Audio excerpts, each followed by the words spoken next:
Alors les combinaisons les plus simples, tout simplement quand on prend U et B égale 1, ce qui nous donne la somme, c'est-à-dire que A plus B c'est une combinaison de A et B. Vous avez aussi la différence, c'est-à-dire A moins B, quand on prend U égale 1 et V égale moins 1. Alors la première propriété du jour, elle est toute simple. C'est que si vous prenez un nombre C différent de 0 qui divise A et C qui divise B, alors par combinaison on dira C divise A plus B. D'accord, il faut que C soit différent de 0. Et la démonstration, eh bien, on va la faire tout de suite. Premièrement, comme d'habitude, on va traduire les deux divisibilités. C divise A, donc, eh bien, il existe K appartenant à Z. Alors, on va commencer à utiliser bien le symbole il existe pour gagner un peu de temps d'écriture. Donc, il existe K appartenant à Z, tel que A égale K fois C. Et C divise B, donc, il existe K' appartenant à Z, tel que eh bien, B est égal à K' fois C. Conséquence, A plus B va s'écrire KC plus K'C, et on va pouvoir factoriser par C, c'est-à-dire K plus K'C. K appartient à Z, K' appartient à Z, hein, donc K plus K' appartient à Z. Et qu'est-ce qu'on a trouvé? Eh bien, donc, il existe un grand K, qui sera ici K plus K' appartenant à Z, tel que A s'écrit, tel que, pardon, A plus B s'écrit grand K fois C. Et bien ça, c'est la définition. Et ça veut dire que, eh bien, C divise A plus B. C divise A plus B. Alors ce qui est important, vraiment, je crois qu'il est capital, qu'il faut que vous disiez à chaque fois, vraiment le plus important c'est ceci. Il faut bien vérifier que le coefficient ici que vous avez trouvé est un entier relatif. Voilà, alors maintenant, on va faire la différence. Alors pour la différence, je vais faire une démonstration qui me permet de rappeler une autre petite propriété que je n'ai pas donnée encore. Propriété qui dit que si C divise A, eh bien alors C divise moins A. C'est évident, hein, et on va s'en servir ici parce que, alors on va s'en servir avec B, donc je vais plutôt dire si C divise B, C divise moins B. Donc qu'est-ce qu'on a? C divise A, C divise B, donc eh bien, C divise A et C divise moins B. Et donc, d'après ce qu'on vient de démontrer, par addition, eh bien, C divisera A plus moins B. C'est la propriété qu'on vient de démontrer sur la somme. Et A plus moins B, et bien voilà, conséquence, donc C divise A moins B. Donc on vient de démontrer que si C divise A et C divise B, alors C divise A plus B et C divise A moins B. C'est la première chose. Maintenant, eh bien, on va y faire le cas général. On va prendre n'importe quelle combinaison linéaire à coefficient entier. On va dire donc C, notre hypothèse de départ, C divise A et C divise B. Donc c'est très simple. Il existe donc K appartenant à Z tel que A égale K fois C. C fois K. Il existe aussi K' appartenant à Z tel que B égale K'C. Donc, il y a AU plus BV, ça va être égal à KCU plus K'CV, et on peut factoriser par C. Ça nous donne C multiplié par KU plus K'V. Or, KU, K'V sont entiers. Donc, KU plus K'V appartient à Z.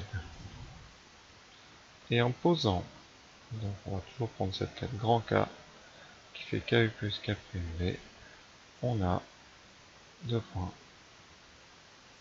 Il existe donc grand K appartenant à Z tel que AU plus BV s'écrit CK, et donc eh bien, ça signifie tout simplement que C divise AU plus BV. On vient donc de démontrer que si C divise A et C divise B en étant C non nul, eh bien notre nombre C va diviser toutes les combinaisons linéaires à coefficient entier de A et B. Alors, pourquoi c'est si important? Eh bien, pour la petite propriété que j'ai mis en dessous, que je vais démontrer tout de suite, et une deuxième qui va en découler. Alors, cette propriété, elle est la suivante. Si il existe deux nombres U et V relatifs des entiers, tels que la combinaison AU plus BV vaut 1, alors A et B sont premiers entre eux. Alors, je vais quand même vous dire ce que c'est premier entre eux. Ça veut dire que, autrement dit, ils n'ont pour seul diviseur commun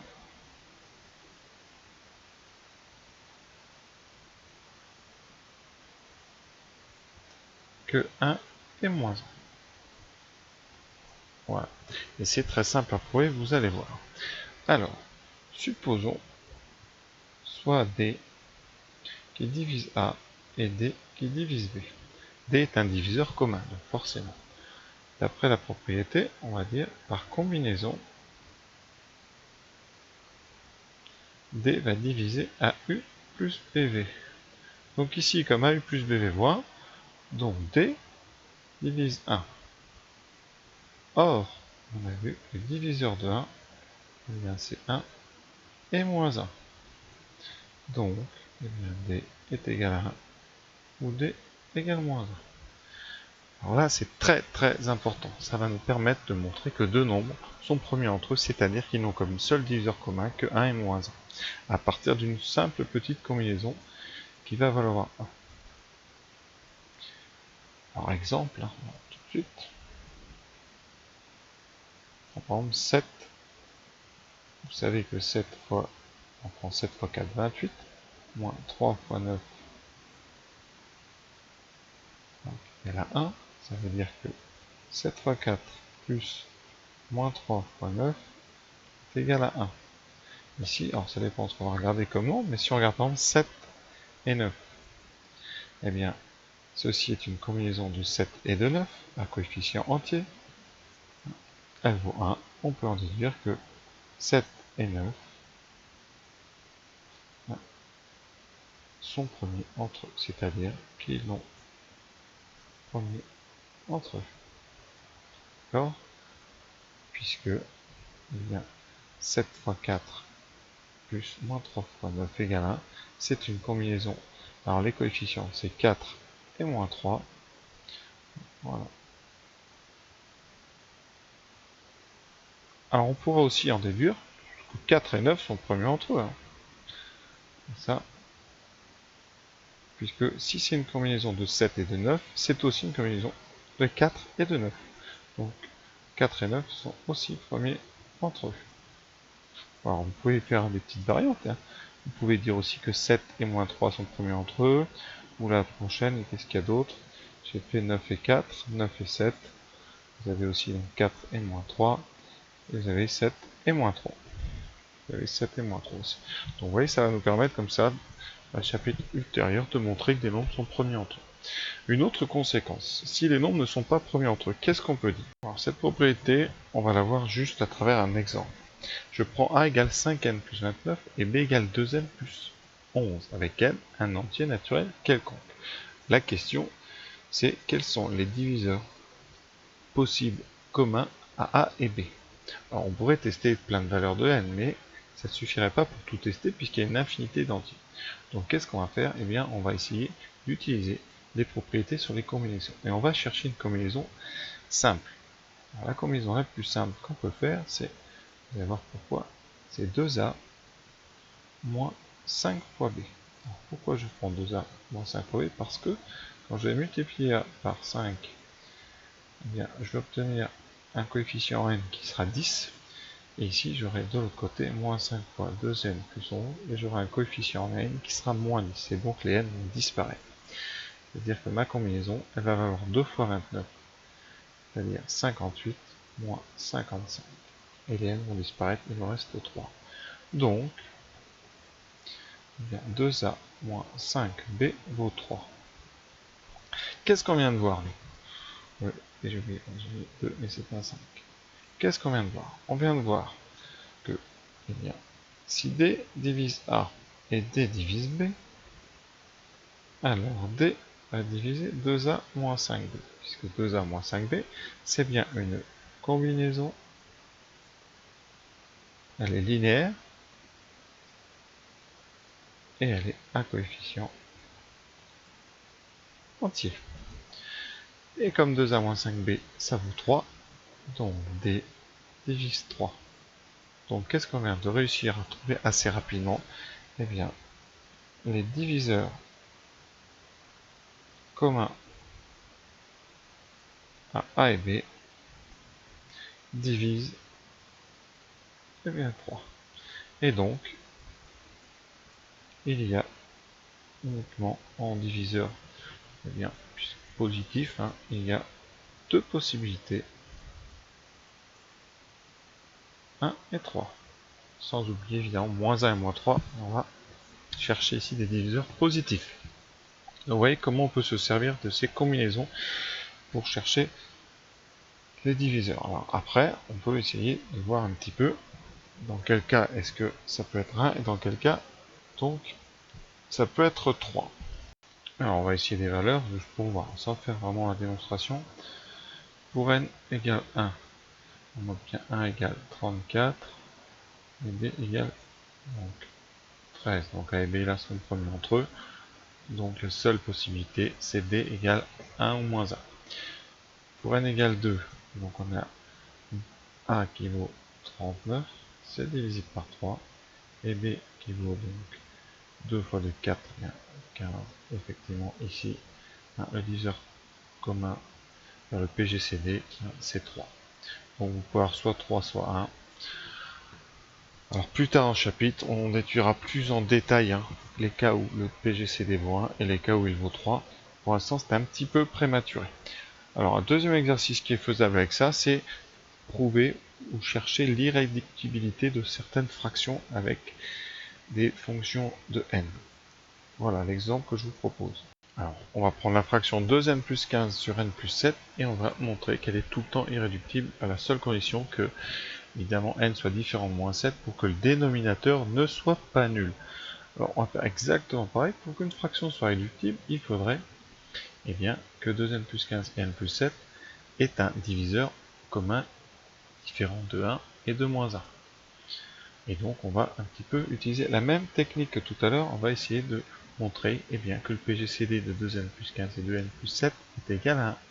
Donc essayons de trouver une combinaison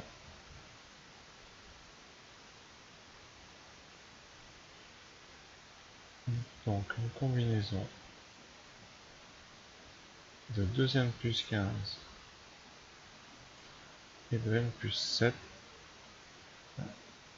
qui soit déjà indépendante de n. Alors qu'est-ce qu'on va faire? On écrit 2n plus 15 entre parenthèses, on écrit à côté n plus 7 entre parenthèses, forcément vous aurez un moins, et on va essayer de jouer un petit peu avec les deux pour que ça s'annule. Alors le plus simple, vous avez 2n ici, n ici, si on veut plus de n, tout bêtement, on va multiplier la première par 1, sur qu'on ne touche pas, et la deuxième par 2.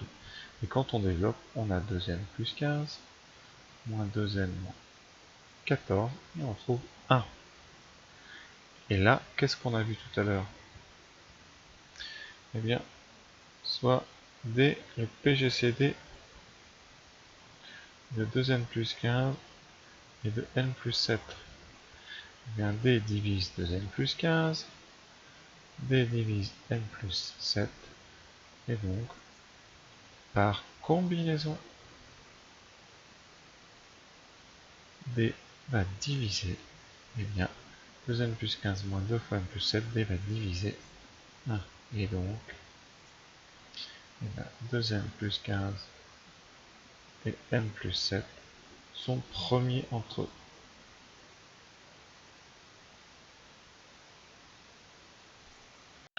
Voilà, ainsi, eh bien, quand vous allez faire la fraction du premier par le deuxième, sachant que n plus 7 est non nul, vous aurez bien deux nombres qui sont promis entre eux, et donc vous ne pourrez pas simplifier la fraction est donc irréductible. Donc voilà comment on se sert un petit peu de toutes ces petites astuces de combinaison.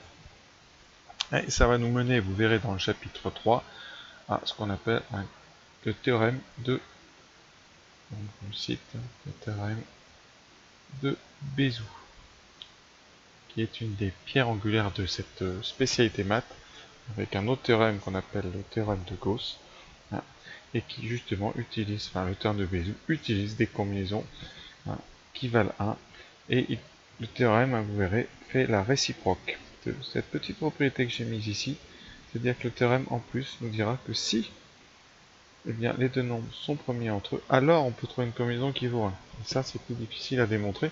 On verra ça dans le chapitre 3. Donc voilà un petit peu la première partie du chapitre sur la divisibilité qui s'achève. C'est donc les combinaisons linéaires.